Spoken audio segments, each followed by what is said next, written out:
Qu'est-ce que c'est la Géoula? C'est quand la réalité met Shoah-Bas dans la vérité. Qu'est-ce que c'est la Galoute? C'est quand la réalité développe des autonomies conceptuelles, elle marche toute seule, sans la vérité. Ça, c'est Galoute. Pourquoi je te disais ça, pour finir?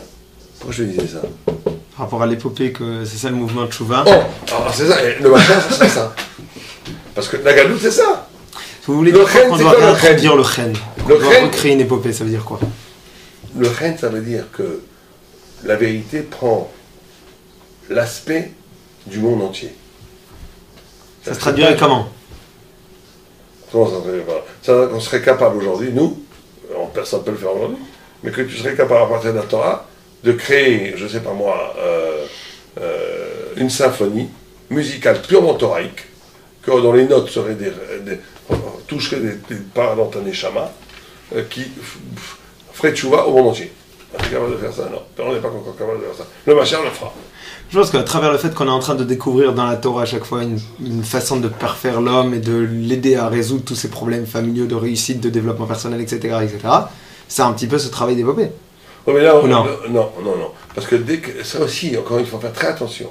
Développement personnel, aider à travers la Torah, aider, c'est bien, mais c'est très dangereux. Parce qu'encore une fois, là, la centralité, c'est moi, et la Torah est là pour m'aider.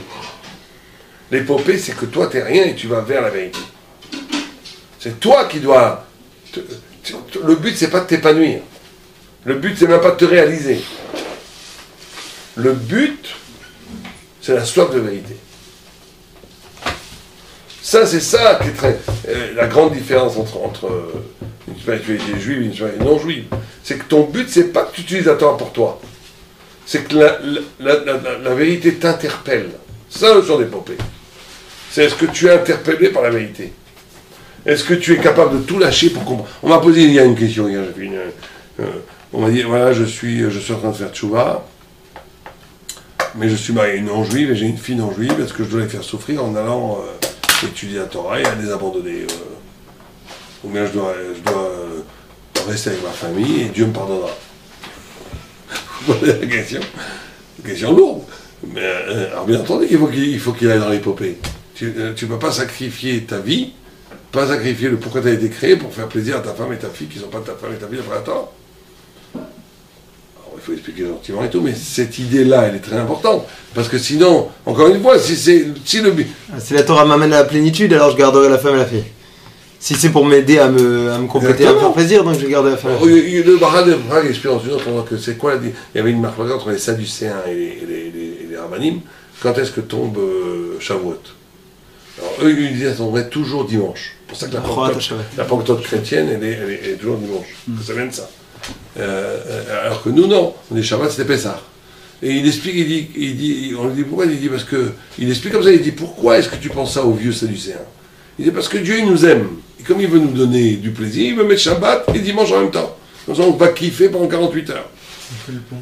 On fait le pont. Exactement, on fait le pont. Ça veut dire que c'est une notion que tu vois que l'aspect... Tu vas cover à une ouvda toraïque spirituelle par rapport au bien-être de l'homme. Il a dit toute la piquançoute ici.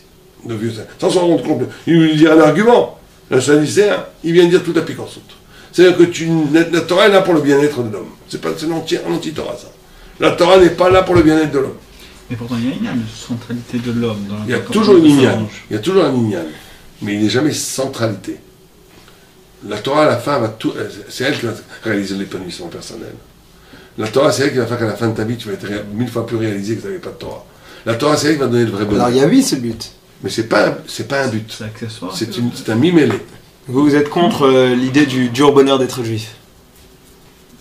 Non. Parce que c'est quelque chose qui est mimélé. C'est mimélé. On peut le décrire comme un mimélé. Jamais comme une justification de la Torah. Alors, c'est quoi la justification? C'est la recherche de vérité. La vérité. La vérité n'a pas besoin de justification. Mais la centralité de l'homme, ça peut s'interpréter comme étant un travail justement sur l'homme. C'est ça qui est central. L'homme, c'est sûr que c'est... Mais surtout passe par l'homme. Ouais. Tout est l'homme, c'est la centralité. Mais pas son épanouissement. L'homme comme fonction de miroir de Dieu sur terre. Même pas si la centralité, c'est toujours Dieu. Enon milvado. Enon milvado. Il n'y a que ça qui se compte. Même son épanouissement à travers la Torah. Bien sûr. Ouais. On regarde le Raphaël de Brisk. Il avait une vieille veuve qui voulait aller faire Col d'Hydré. Il a dit vas-y, moi j'ai resté là. Il s'en fiche de son épanouissement. Il a besoin de le prier lui aussi. Et à un moment donné, tu fais la chose qu'il faut la faire, c'est tout. Tu fais pas les choses pour toi. Tu fais les choses parce que c'est la vérité. C'est ça le aleph-bet du mouvement spirituel. Dès que l'acte spirituel est intéressé au niveau même de... C'est bien, je sais pas peut-être, mais c'est pas... On est encore complètement à côté de la plaque. Et c'est la définition même de l'homme. Parce que l'homme, c'est justement celui qui est capable de s'intéresser à ce qui n'est pas lui. Bon, on a largement dépassé le temps.